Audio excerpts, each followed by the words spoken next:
take you over, you just can't breathe. Welcome back, and today starting off with this lovely liner underneath the eyebrow lined with gems. We're going to do the same thing on only half of the top of my eyebrow. So taking some lash glue, I go ahead and line where I plan on putting my gems. You're more than welcome to define your eyebrow around with gems. I think that'd be cool as well.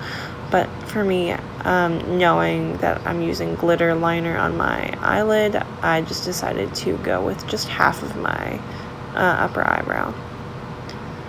Cool. Now that that's all placed and I'm no longer having a difficult time with that, we're going to go ahead and start putting some eyeshadow on. Woo! So taking this warm brown shade, I go ahead and buff that into my crease as per usual, and you guessed it, create that eye shape. So again, I like to do a more winged eye look. Some people like to do a more round eye look, and yeah, to each their own.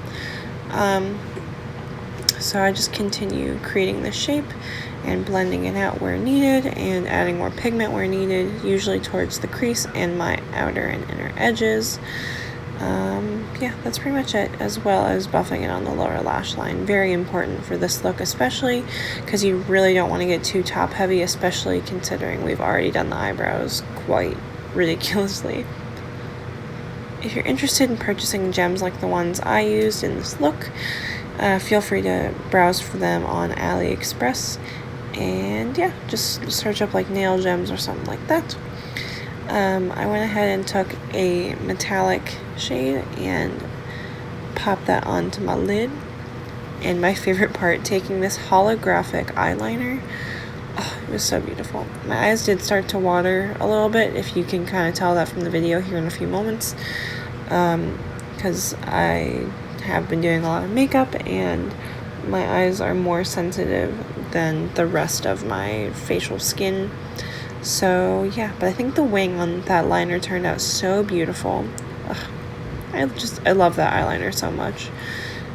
For this, I definitely recommend doing a glitter liner. You can also do a black liner with a glitter liner on top of that. And yeah, here's the finalized look. You're more than welcome to add lashes, but yeah, this is what I did. And happy makeup!